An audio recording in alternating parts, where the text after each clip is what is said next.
Let us pray. O God, your word is a lamp to our feet and a light to our path. Give us grace to receive your truth in faith and in love. Amen. You know, this must be the United Church of Canada because we've just heard a great song, thank you, Reverend Bon and Lois, about trust, and it's about to be followed by a sermon about doubt. But I'm pretty sure that our essential messages will be somewhat aligned. Because this Sunday, we enter into a very special time of the year, and that is that special space between Easter and Pentecost. The official name for this period of time is the, quote, season of Easter. Does anyone know what's so special about this time? Well, I suppose we could start with a general knowledge quiz first. So here are some things I think Christians pretty much agree on, and you can weigh in. When was Jesus born? Come on, I'm not always trying to trick you. Come on, you know this one. Nobody's going to say it. Okay, fine. Can we say about 2,000 years ago? You were probably overthinking the answer. When did Jesus die? Come on. Good Friday. There we go. Give that man a banana. Good Friday, and again, about 2,000 years ago. And when was it that Jesus became a spiritual presence? So I could say, when did Jesus transition from a physical presence to a spiritual presence? Or we could say, when did Jesus head to heaven?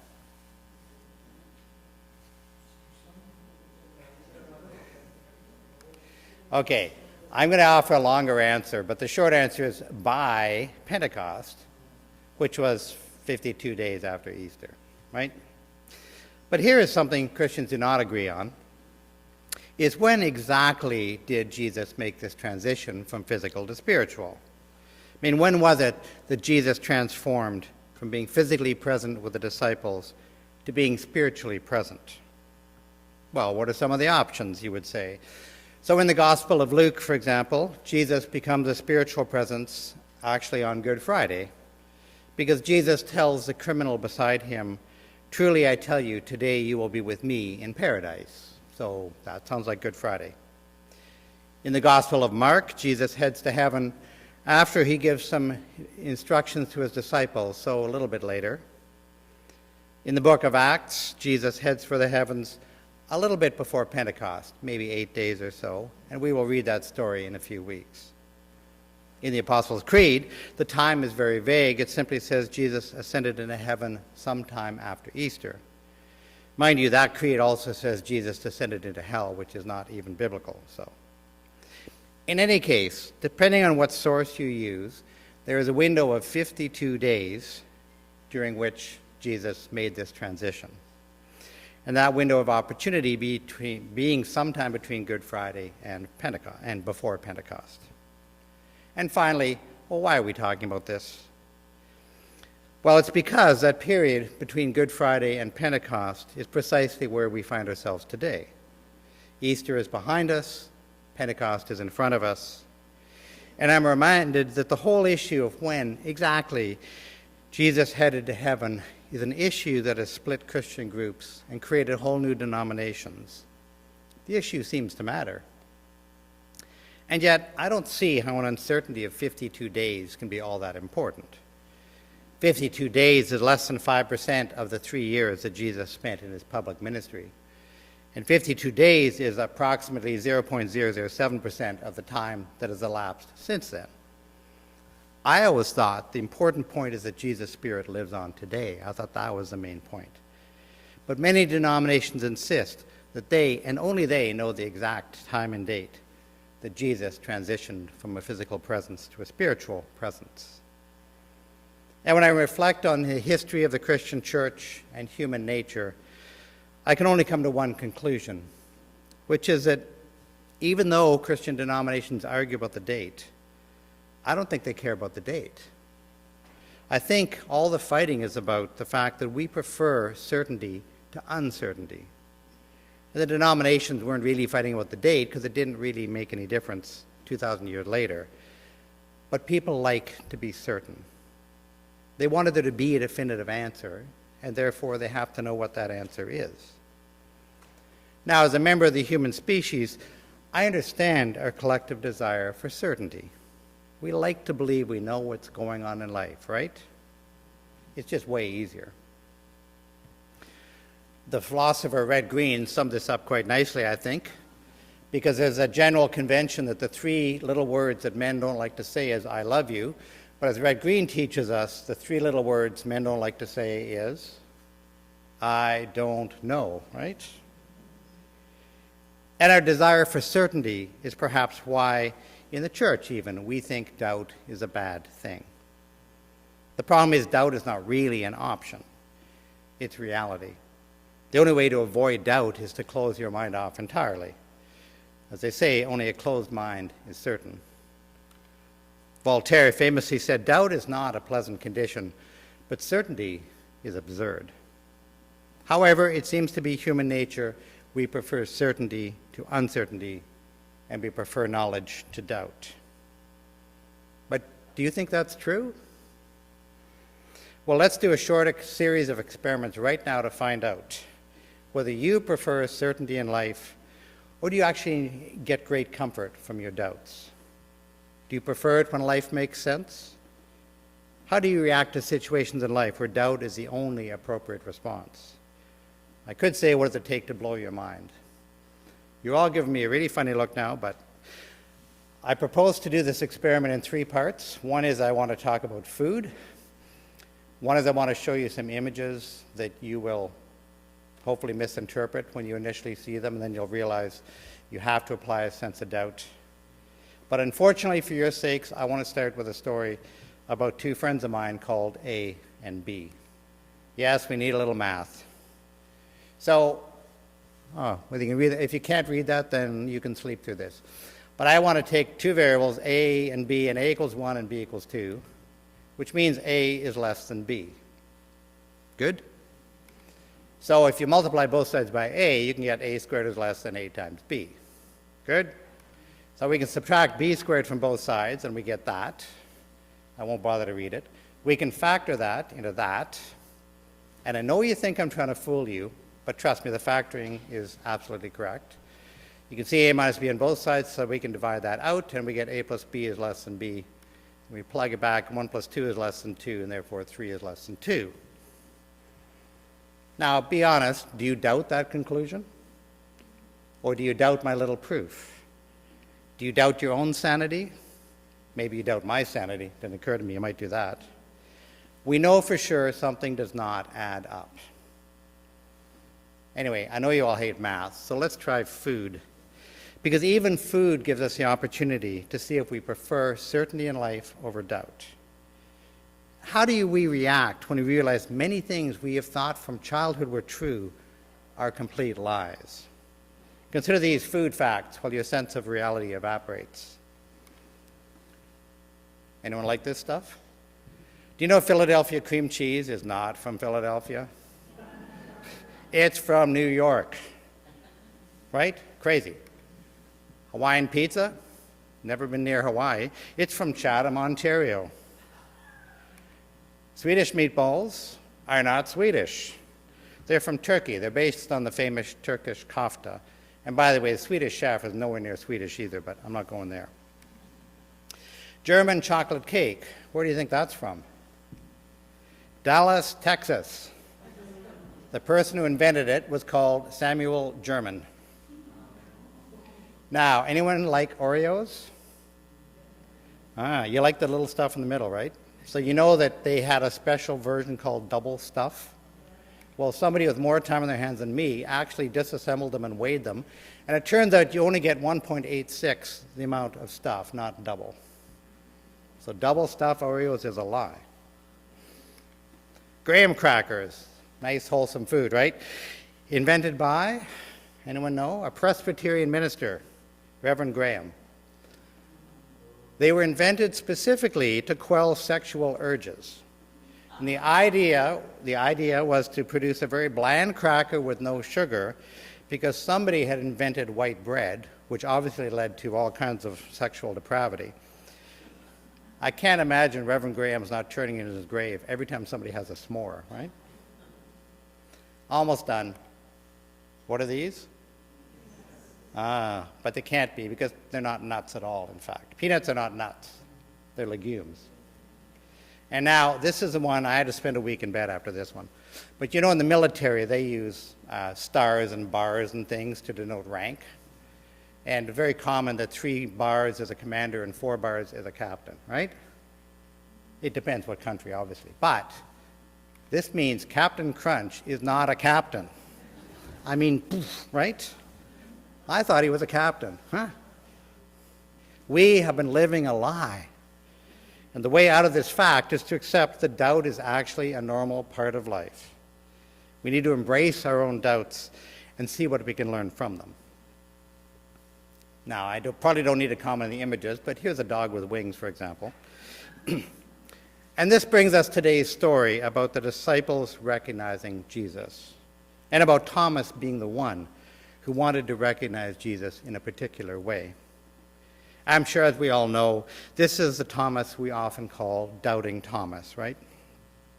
The issue of calling him doubting comes completely from this story, because Thomas said, and thank you for reading, Gladys, as Thomas said, "Unless I see the marks and the nails in his hands, and put my finger in the mark of the nails, and my hand in his side, I will not believe," right?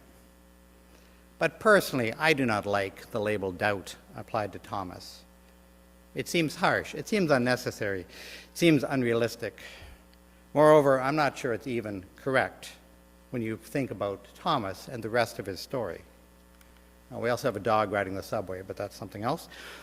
For one thing, the story as read makes it sound like Thomas was the only disciple that had any doubts. But I suspect a number of disciples had many doubts. Thomas, however, was brave enough to voice his doubts. I mean, what sane person would not have all kinds of uncertainty during the events after Holy Week, right? And Thomas is brave in other ways too, you know. In John chapter 11, Jesus proposes going to Judea, and the disciples warn Jesus not to go there for fear of being stoned. But Thomas says to the whole bunch of them, "Let us also go with Jesus so we may die with him." Thomas is brave. Thomas is brave enough to stand against the other disciples. Thomas is brave enough to freely admit his own doubt. And, you know, more than that, Thomas wanted a first-hand experience of the risen Christ. Thomas did not want to settle for second or third-hand story. And for that reason, I want to applaud Thomas. Thomas was not content that other people said they saw Jesus. Thomas was not content the disciples said they'd seen the risen Christ. I suspect Thomas would not have been happy if you could have given him an early edition of the New Testament that proclaimed the living Christ. It's just a giraffe eating an airplane, don't worry about it. Thomas did not accept the testimony of others. Does that mean that Thomas doubted? Or does that mean Thomas was looking for something deeper than just hearing a story? Perhaps it's only possible to look for deeper meaning by doubting, by not taking the stories of others as the final word. Even the Bible is not the final word if we believe God is still speaking. Doubt can sometimes be dismissive, absolutely. But when doubt pushes us to look more deeply, that can be a very faithful kind of doubt. I think the idea works very broadly with our own faith. Doubt is the essential ingredient for exploring our own faith. Doubt helps us recognize limitations in some of our understandings of God and Jesus. You know, sometimes we learn things about faith as children, and as we become adults, some of those teachings don't quite work the same way for us anymore. And when that happens, we have a choice. We can either discard faith altogether, which is an option some people pick, or we can accept more mature ideas and embrace a more, let's say, adult version of the faith. I mean, that is essentially what the progressive movement within Christianity is all about.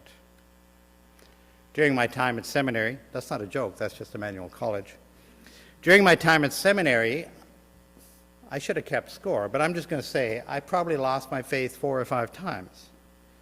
But when I say lost my faith, what I mean is each time that happened, what actually happened is I lost a more childish, let's say, understanding of Christian faith, and I simultaneously found a more mature, more expansive, more creative view of Christian faith.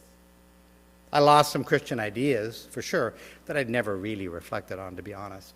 But they force you to do that if you go into that building. And I replaced those elementary ideas with more reflective, thoughtful, believable concepts and ideas. I found a much more rational faith, found/created, whatever. And the seed that led to my better understanding of Christian faith was doubt, faithful doubt. I think Thomas should be applauded because he chose to find his own way and to make his own faith more real. And then he did it. Do you think after the experience that Thomas had, that we read this morning, Thomas would have doubted the risen Christ ever again? I don't think so. You know, it's okay to lose your faith if you find a better one in the process. And you can do that and remain faithful. It happens all the time when we seriously consider questions like, what is the Trinity exactly? How can Jesus be divine and human? And perhaps you have your own burning questions of Christian faith. Oh, just a cat with antlers, sorry. Thomas held out for his own experience of the risen Christ. And for that reason, I always think of Thomas, not as doubting Thomas, but as faithful Thomas. Not only did Thomas demand and wait for his own experience of Jesus, but his experience was unique because of it. And in the story, Thomas's desire for his own personal revelation of Jesus is satisfied. Thomas says he wants to see Jesus' wounds, and I hope you notice this. Jesus didn't criticize him. Thomas wanted to see Jesus' wounds, and Jesus showed him his wounds. It was that simple. To let Thomas touch him. Jesus was not offended by Thomas's doubt. Jesus simply allowed Thomas to touch him and draw his own conclusion. Thomas recognized Jesus by his wounds. Thomas recognized Jesus by touch. Sounds to me like Thomas had a very intimate experience of the risen Christ. An intimate experience that Thomas maybe would not have had if he'd simply said, well, my buddy said it, so whatever. Thomas got a very intimate experience of the risen Christ. And what does it say about us? In what ways do we recognize God in our own midst today? In what ways do we sometimes refuse to recognize God in our midst today? What symbols embody Jesus or God for you? Now, starting in the church, for example. What is it about this church? Are there symbols here that remind you of God? The church, the cross, the building, maybe the other members, the music, the coffee. Where is God in this church for you? And where is God outside this church for you? How do you recognize God outside this sanctuary? At the bus stop, visiting people in hospital, visiting people in prison, at a grocery store, spending time with family, spending time in nature, in a smile, in a tear. What do you do to find God? What works for you? And what do you do that gives you an intimate experience of the divine in our midst? I think we should all follow the example of Thomas. Thomas the faithful, Thomas the brave. Do we have the courage to follow our own hearts and find our own authentic and intimate experiences of God? Of course, a good starting place is to be in community and listen and follow our traditions. I'm not trying to throw anything away here. But each of us has our own sense of the divine. And for a truly intimate experience of God, we need to be vulnerable to exploring new ways, exploring new paths. And like Thomas, we might need to follow a path that our friends think is crazy. As the path into our own future unfolds, I hope and pray we will all be open to our voices within and without, that we can be open to the voice of the divine, and that we, like Thomas, find the bravery we need to express ourselves and to hold out for what we need on our own journey of faith. We don't all have to be the same, you know. Doubt is a gift. Doubt is faith. Doubt is grace. Doubt is life. Embrace the gift of your own doubt and find God in intimate ways. Amen.